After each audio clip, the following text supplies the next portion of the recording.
BJP से आई एक ऐसी खबर किसी को नहीं हो रहा यकीन, मोदी के उत्तराधिकारी योगी नहीं तो फिर कौन। योगी ने जिनको जिताया वही ले लेंगे उनकी कुर्सी। राजनाथ सिंह का उतरा चेहरा कुछ तो बड़ा इशारा कर रहा है।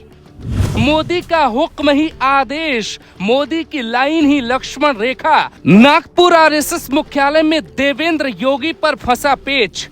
आडवाणी की मेहनत पे अटल पीएम बन गए। राजनाथ और गडकरी की मेहनत पे नरेंद्र मोदी प्रधानमंत्री बने।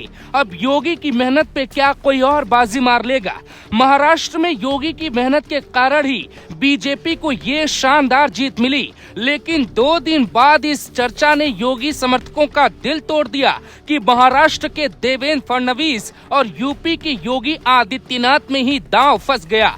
हालांकि इशारा ये बताते हैं कि योगी का नाम दूसरे नंबर पे चल रहा है, जबकि देवेंद्र ने बाजी मार ली है। ये सब कुछ योगी के साथ राजनाथ सिंह भी जानते हैं।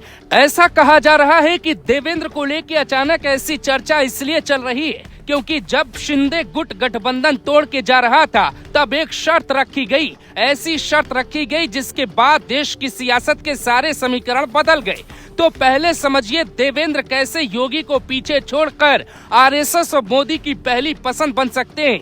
ये बहुत हैरान कर देने वाली बात है, जरा ध्यान से सुनिए। देवेंद्र फडणवीस को नरेंद्र मोदी ने साल 2014 में पहली बार सीएम बनाया, फिर उन्होंने दूसरी बार भी उनको 80 घंटे के लिए सीएम बनाया। देवेंद्र ने महाराष्ट्र की राजनीति के धागे अलग अलग कर दिए और यहाँ तक कि उद्धव और शरद पवार की पार्टी को 2 गुट में बांटकर सत्ता तक पहुँच गए। खुद डिप्टी सीएम बनकर राजनीतिक त्याग भी दिखाया। ऐसा कहा जा रहा है कि देवेंद्र फडणवीस की राजनीतिक समझ योगी से ज्यादा बढ़ रही है। योगी अपराधियों और माफियाओं के खिलाफ एक्शन के लिए लोकप्रिय हुए तो देवेंद्र फडणवीस ने कुशलता और महाराष्ट्र के चाणक्य के रूप में अपनी पहचान बनाई। हालांकि इन दावों के आधार पर यह नहीं कहा जा सकता कि देवेंद्र ही मोदी के उत्तराधिकारी होंगे।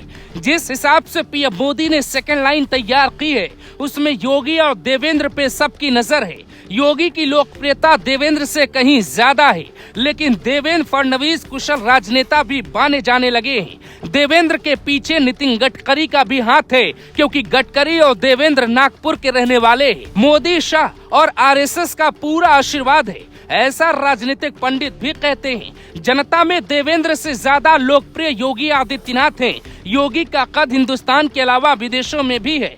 देवेंद्र फडणवीस बीजेपी के महाराष्ट्र में अध्यक्ष भी रह चुके हैं, तो उन्हें संगठन में अच्छी समझ हो गई है। नरेंद्र मोदी ने कैसे सेकंड लाइन लीडरशिप को बड़ा कर दिया है ये समझते हैं। शिवराज सिंह चौहान, राजनाथ सिंह, नितिन गडकरी, वसुंधरा राजे सिंधिया, रमन सिंह, बीएस येदियुरप्पा जैसे बड़े नेताओं के पास आज पार्टी में पद है, सरकार में बड़े चेहरे हैं, लेकिन राजनीतिक दखल थोड़ा कम हो रहा है। मोदी ने सेकंड लाइन में देवेंद्र फडणवीस, योगी आदित्यनाथ, मोहन यादव, भजन लाल शर्मा जैसी टीम खड़ी कर ली है। असम में हिमंता, उत्तराखंड में धामी तक को मैदान में डटने के लिए तैयार कर दिया है। लेकिन देवेंद्र की एक बात ऐसी है जो योगी को भी मात दे सकती है। देवेंद्र फडणवीस को खुद मोदी शाह का करीबी बताया जाता है। कहा जाता है कि मोहन भागवत की पहली पसंद है। ये भी कहा जाता है कि नितिन गडकरी का समर्थन है। ये भी कहा जाता है कि फडणवीस मोदी की लाइन पर सियासत करते हैं। जैसे जिस बयान ने महाराष्ट्र में बीजेपी को जिताया था वो बयान था बटेंगे तो कटेंगे, लेकिन इस बयान को एक बार फिर देवेंद्र फडणवीस नहीं बोलते हैं, जो साफ बताता है कि देवेंद्र और योगी में काफी रेस लगी है। इसके बदले देवेंद्र ने प्रधानमंत्री नरेंद्र का वो नारा दोहराया जिसमें मोदी ने कहा था एक रहेंगे तो नेक रहेंगे। ये वो इशारा है जो साफ बताता है कि देवेंद्र योगी का नारा लेने के बजाय मोदी की लाइन पे राजनीति करना पसंद कर रहे थे। हालांकि योगी की लोकप्रियता के सामने बीजेपी का कोई भी नेता टिकता नहीं, लेकिन राजनीति में लोकप्रियता तो कल्याण सिंह की भी बहुत थी।